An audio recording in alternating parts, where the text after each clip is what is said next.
De acordo com a Organização Mundial da Saúde, mais de 900 mil casos de pneumonia são registrados anualmente no Brasil. Para falar sobre esse assunto, a gente recebe aqui na nossa casa o pneumologista Dr. José Roberto Megda Filho. Doutor, seja muito bem-vindo ao nosso Santa Receita. Obrigado, agradeço o convite mais uma vez. Doutor, a gente deixa a sopinha, tá? Para o senhor experimentar depois, por favor, que o senhor vai gostar. Fiquei com vontade, hein? É bom comer coisa quentinha, não é? É bom. Às vezes nesse momento frio, né, quem está com exposição a bebida muito gelada pode ter mais crise respiratória. Então a dica da avó de comer uma sopa sempre faz bem. Sempre, é dica da avó mesmo, né? E essa tem cara de vó, doutor. Doutor, o que é a pneumonia? Quando a gente fala de pneumonia, muita gente fala assim, é a gripe mal curada, é o resfriado, é a tosse. Ela seria a junção de tudo isso ou ela é algo totalmente diferente disso? Na verdade, assim, a pneumonia é uma infecção do pulmão, né? A gente tem infecção de rim, a gente tem infecção de nariz, a gente tem infecção de pele, e quando a infecção é no pulmão, a gente chama de pneumonia. Normalmente, as pneumonias são causadas aqui no Brasil por bactérias e por vírus. Então, aquelas pessoas que tiveram, inclusive, Covid com vidro fosco, elas tiveram uma pneumonia pelo Covid. Então, pneumonia é uma infecção no pulmão. No pulmão. A gente tem aqui um videozinho explicando um pouquinho. Vamos tentar explicar para o pessoal em casa? Com certeza. Pode levantar, doutor. Coloca pra gente, pra gente ver o que é aqui. O que a gente está vendo aqui, doutor? Perfeito. Então, nós temos os dois pulmões, né? A gente tem um pulmão do lado direito e do lado esquerdo, um órgão muito grande, então por isso que a pneumonia geralmente é grave, porque ela comete um órgão que é fundamental para o organismo, né? Para a gente trocar o ar, que são esses dois órgãos aqui. Pode passar o próximo, por favor? Que no próximo vai ter uma explicação melhor de como que é a pneumonia. Então a gente, por algum motivo, a gente respira, né, o ar com bactérias, com vírus. E as pessoas mais fortes, que têm um sistema imune mais, que trabalha direitinho, essas bactérias, elas ficam aqui na via aérea. Eu tenho tipo uma vassourinha, que a gente chama de cílios, que manda embora essas bactérias. Por algum motivo, eu tenho uma fraqueza, então eu tenho diabetes, eu fumo, essas bactérias, elas entram nesse cachinho de uva, que parece um cacho de uva, que a gente chama de alvéolos, eles vão aparecer logo mais novamente. Então a infecção faz o quê? No pulmão eu tenho muito ar. Na infecção, ele troca esse ar por líquido. Então, tem um material que é tipo uma secreção com muito material de bactéria que pega esse lugar do ar.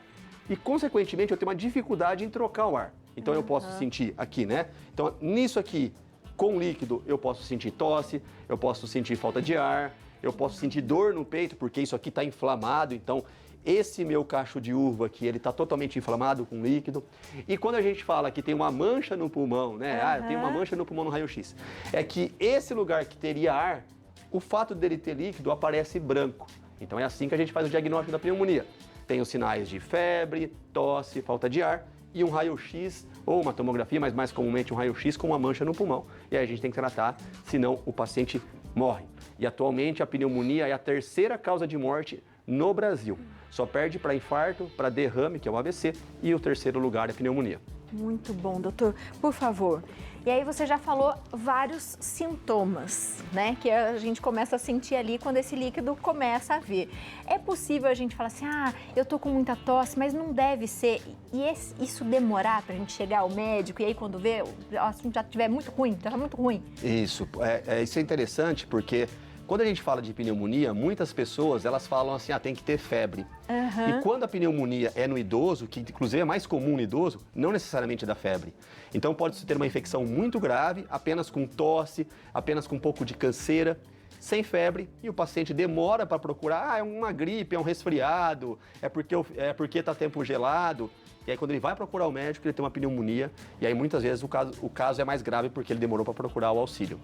E doutor, existe vacina? A gente fala um pouquinho que tem a vacina, aquela pneumo 13, né? Eu queria que você falasse um pouquinho sobre as vacinas. Então, existe sim, né? Então, começando na vacina que a gente sempre toma, quase todo ano as pessoas tomam, que é a vacina da gripe. Ela protege contra a pneumonia, não só da gripe, mas contra outras pneumonias bacterianas. Porque se eu tenho gripe, não trato direito ou fico mais fraco, a bactéria vem, faz uma infecção secundária. Então, a vacina da gripe protege contra a pneumonia. E nós temos a famosa vacina Pneumo 13, Pneumo 23, que é uma vacina específica para um tipo de pneumonia, que chama pneumococo. Então ela protege você contra esta bactéria, que é a mais comum. Mas, mesmo você tomando essa vacina, você pode ter outras bactérias que dão pneumonia. Então ela não é 100%, porque isso é uma dúvida. Ah, você falou que eu tenho pneumonia, mas eu já tomei a vacina da pneumonia. É porque, infelizmente, não existe vacina para todas as bactérias. Que tem relatos que mais de 100 bichos, 100 bactérias, vírus, outros bichos, podem dar pneumonia. Então não existe bactéria para 100 tipos de bichos diferentes. E doutor, a gente consegue prevenir uma pneumonia? Consegue. Então assim, né, aquela regra que a gente sempre fala, né? Atividade física, manter uma alimentação saudável, tomar as vacinas, né? Fazer o tratamento da sua doença crônica corretamente. Então, se você tem diabetes, se você tem hipertensão, tem que tratar corretamente. E aí, nesse momento de pandemia, né? Uma das coisas que a gente consegue fazer para prevenir é se você for num ambiente que tem alto risco de ter pneumonia, exemplo, num pronto atendimento, num consultório médico, tá? Se às vezes você vai andar de ônibus, que é um lugar muito fechado, você pode usar máscara, que protege você das infecções virais e, consequentemente, também da pneumonia.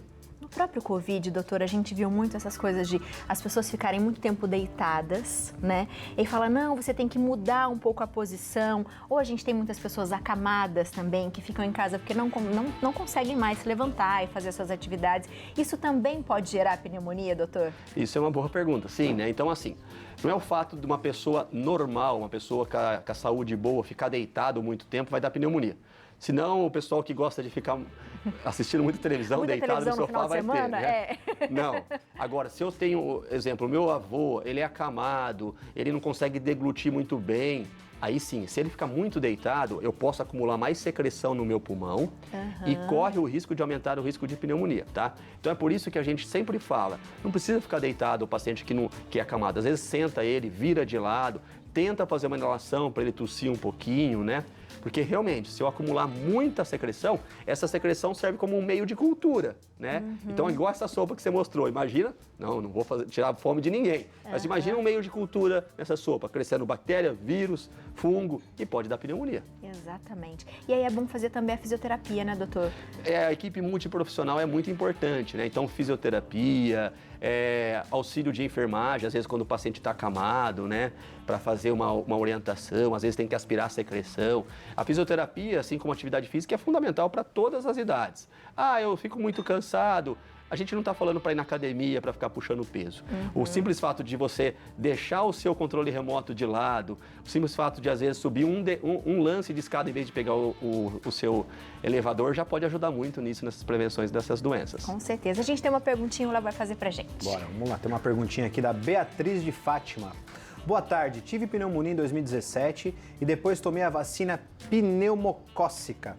Posso voltar a contrair a doença? Abraços para todos.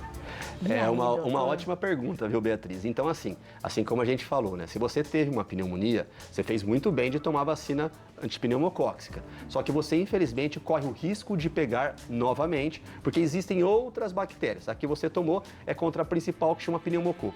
Lembrando que a vacina da antipneumocóxica, nós temos dois tipos. Tem uma que você toma uma dose única e serve para o resto da vida, e outra, você toma uma agora, depois de 5 anos você repete, e você está imune contra essa pneumonia pneumocóxica. E doutor, a gente pode dar para as crianças também? Que idade pode tomar a vacina? Na verdade, assim, essa vacina pneumocóxica, ela faz parte do calendário de imunização nacional. Porque, assim, quando a gente fala pneumococo, a gente lembra do pulmão, fala pneumonia. Só que essa bactéria pneumococo, ela pode dar infecção de garganta, infecção de ouvido e, inclusive, meningite. Então, as crianças tomam com o intuito de evitar a meningite e, consequentemente, ter uma proteção do pulmão, tá? Então, essa vacina o SUS fornece. Não é uma vacina que eu tenho que comprar, uma vacina cara. O SUS fornece. E quem tem indicações de doenças crônicas acima de 60 anos, se o médico passar no médico, ele faz uma receita, toma grátis no SUS e tem indicação. Também. E a do SUS, doutor, já é a 13 ou é a 10? Então, na verdade, o SUS tem a 10, o SUS tem a 13 para alguns casos mais selecionados, exemplo, paciente que está fazendo quimioterapia, paciente que tem leucemia, que precisa uma proteção melhor, que é a 13, e tem a 23 também. Então, a 23 tem acesso muito facilmente no SUS, e os pacientes que têm doenças pulmonares, eles são muito bem contemplados com essa vacina. Boa, tem mais perguntinha, vamos lá. Temos mais uma pergunta. Cláudia Farias, São Luís do Maranhão. Boa tarde, Abi, Léo e doutor. Li recentemente nas redes sociais que a vacina da gripe pode reduzir em 40% as chances das pessoas desenvolver Alzheimer. É verdade, doutor? Cláudia, você está de parabéns, hein, Cláudia? Olha, uma pergunta que eu acredito que a maioria dos colegas, inclusive da saúde, não sabe. Realmente, acabou de sair um estudo, né? Então acho que ela viu agora essa semana, que parece que essa vacina da gripe, porque provavelmente o Alzheimer ele pode ser induzido, inclusive, com vírus diferentes, não existe uma causa específica de Alzheimer. Então sempre ficou essa discussão, será que tem um vírus que a pessoa tem uma predisposição, então o vírus da gripe, o adenovírus, vírus essencial respiratório pode desenvolver o Alzheimer? E parece que sim, se eu tomo a vacina eu reduzo o risco de evoluir para Alzheimer, né? É um estudo, ainda tem muitas coisas para a gente aprender, mas parece que sim, eu também vi esse estudo, achei bem interessante. Interessante. Na dúvida, mesmo. Tome a vacina. Na dúvida, tome a vacina, por favor. Doutor, eu vou fazer a pergunta polêmica do xarope para a tosse. Funciona, doutor? Funciona, mas eu até, às vezes eu brinco nas redes sociais, né? Não seja um xarope tomando xarope, né? Porque o xarope, ele tem a indicação. Se eu tenho uma pneumonia, a gente viu que é um excesso de líquido dentro do meu pulmão, né? É um material que tem muito catarro, muita bactéria morta lá. O que meu organismo faz? Ele vai tentar eliminar esse material. Ele acha estranho, ele fala, isso aqui é estranho, como que ele vai fazer para eliminar? Eu não consigo eliminar a secreção do pulmão fazendo cocô, fazendo xixi, né? Então eu tenho que tossir para eliminar. Então, às vezes, alguns xaropes, eles podem, inclusive, estimular a tosse, principalmente quando é expectorante, tá? Para estimular a tosse, o paciente tem mais tosse. Outros xaropes, eles podem inibir esse reflexo. Então, se eu quero que o paciente expectore, se eu quero que o paciente tire essa secreção do pulmão, se eu uso um xarope para inibir, isso pode fazer mal. E sem falar que o xarope pode, inclusive, reduzir o risco de eu fazer um diagnóstico de uma doença. Exemplo, um paciente que tem uma tuberculose. O principal sintoma da tuberculose é tosse.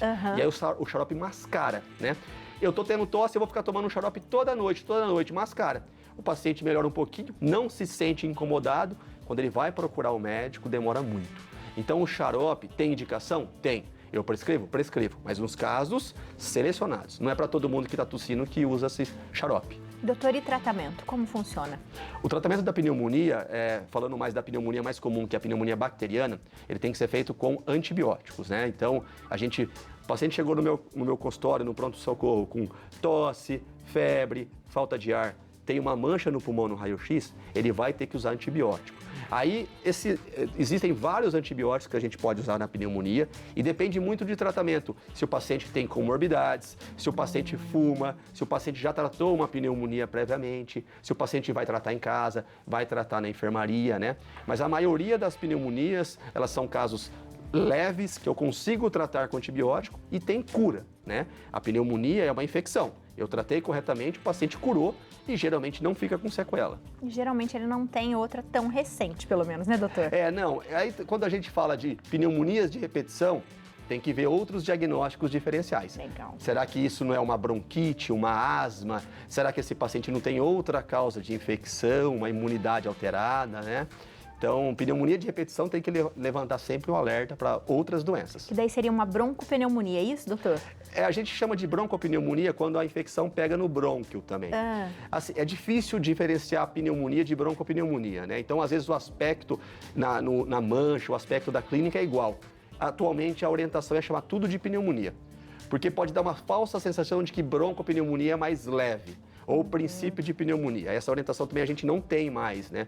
Princípio de pneumonia. Exatamente. O paciente, é um princípio, parece que é mais fraco. Não, Exato, pneumonia daí é você pneumonia. não presta atenção e aí o negócio vai piorando, doutor. E aí o brasileiro a gente sabe, né, gente? Eu passo um antibiótico de 7 dias, ele toma 3, melhora. Exatamente. Chega o final de semana, ou vai tomar uma sopinha gostosa dessa com vinho, ele fala, eu não vou tomar meu antibiótico, porque senão vai fazer mal. Ele prefere tomar a bebidinha dele lá e deixa o antibiótico de lado e não trata corretamente. E aí não vai adiantar nada, né, doutor? Aí ele vai jogar a culpa que é uma gripe mal curada, ou que o remédio não fez efeito, né?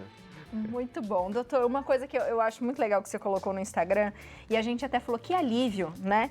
É que esses dias frios e esses meses, assim, todo mundo ficou um pouquinho resfriado, né, doutor? Isso foi normal, né? O senhor viu isso no consultório também? Foi normal. Nossa, esse ano eu acho que, até mesmo pelo fato da gente ter ficado muito tempo isolado, sem máscara, tem muita gente que não criou anticorpos contra os vírus normais, né? Então, eu tô vendo um boom de explosão de casos de gripe, resfriado, Covid, mas a maioria tudo leve, né? E aí, às vezes, o paciente falava, doutor, eu tô tossindo há 10 dias. Eu falava, que legal, eu também tô, o meu é 12 dias, entendeu? Então, todo mundo pegou. Ainda bem que os casos são leves, né? Então, essa é boa notícia. Essa é boa notícia, os casos são leves. E é normal, nesse momento frio, as pessoas ficarem um pouco mais doentes. Se cuidem, minha gente, se cuidem. Qualquer dúvida, o que não está certo, não está normal, vai ao médico, né? Porque quanto antes, melhor. Com certeza. Prevenir continua sendo melhor que remediar, né? Na dúvida, procure um profissional da saúde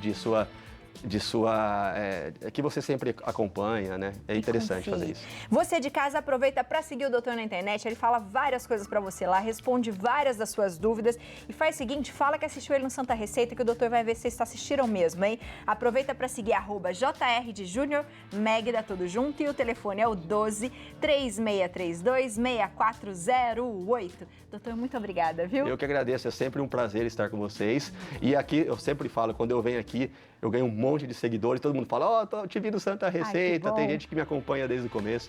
E obrigado, viu? E mandar um beijo pra minha mãe, que minha mãe tá me assistindo, ela sempre me assiste. Por favor. É minha fã número 1. Ivete, um beijo, te amo, tá? Dona Ivete, um beijo pra senhora, muito bom. Beijo pra senhora.